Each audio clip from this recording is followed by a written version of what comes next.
जब नबी सल्लल्लाहु अलैहि वसल्लम मदीना हिजरत करके पहुंचे, कुरैश को इस्लामी क़व्वत बर्दाश्त न हुई। उन्होंने उन मुसलमानों का माल व असबाब ज़बरदस्ती कब्जा कर लिया जो मक्का में छोड़ कर आए थे।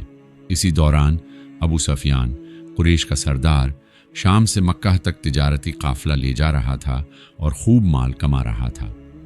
मुसलमानों का मकसद इस काफिले को रोकना था, सिर्फ दौलत के लिए नहीं बल्कि इंसाफ के लिए जो उनसे छीन लिया गया था। रमज़ान के मुबारक महीने 2 हिजरी में अबू सफियान एक तिजारती काफिला ले जा रहा था जिसमें हज़ारों ऊंट और मुहाफिजीन शामिल थे। नबी सल्लल्लाहु अलैहि वसल्लम को इस काफिले की खबर मिली और उन्होंने महज 313 साथियों के साथ उसे रोकने का इरादा किया।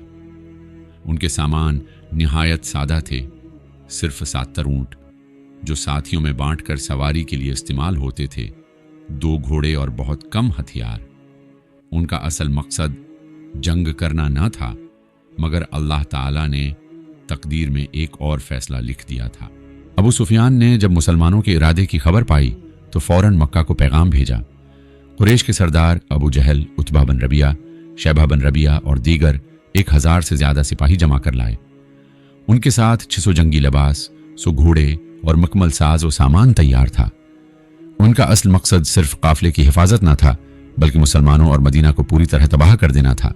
अल्लाह कुरान में फरमाते हैं, और याद करो जब अल्लाह ने तुमसे वादा किया कि 2 जमातों में से एक तुम्हारी होगी, लेकिन तुम चाहते थे कि कमजोर जमात तुम्हारे हाथों आए, मगर अल्लाह ने हक को कायम करना चाहा और काफिरों को नुकसान पहुंचाना चाहा। सूरतुल अनफाल आयत नंबर 7।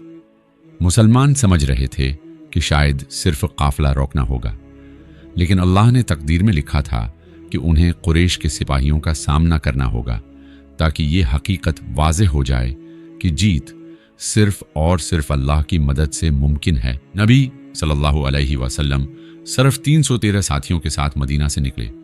82 महाजरीन, 21 औस और 117 खजरज। महाजरीन वो थे जो मक्का से हिजरत करके आए, जबकि औस और खजरज मदीना के 2 कबीले थे जो इस्लाम कबूल करने के बाद अंसार कहलाए। उनका हौसला निहायत अजीम था, हालांकि वो तादाद में कम थे। रास्ते में नबी सल्लल्लाहु अलैहि वसल्लम ने अपने साथियों से मशूरा फरमाया।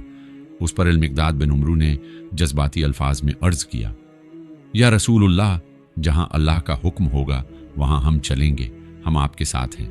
हम इन लोगों की तरह नहीं कहेंगे जो मूसा अलैहिस्सलाम से बोले थे, जाओ तुम और तुम्हारा रब लड़ो, बल्कि हम आपके साथ मिलकर लड़ेंगे। नबी सल्लल्लाहु अलैहि वसल्लम ने अंसार की तरफ रुख फरमाया, क्योंकि उनका अक़बा का वादा सिर्फ मदीना के अंदर हिफाजत तक महदूद था।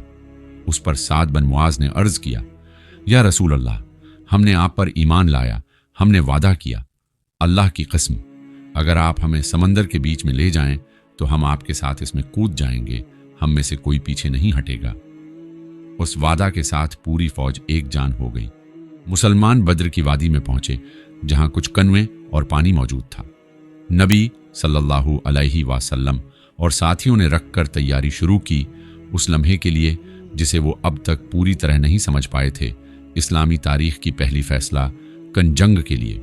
हवा में एक संजीदा खामोशी थी, दिलों में जोश व हौसला और ईमान की ताकत भरी हुई थी और हर नज़र सिर्फ एक मकसद पर मरकूज थी, अल्लाह की राह में फतह हासिल करना।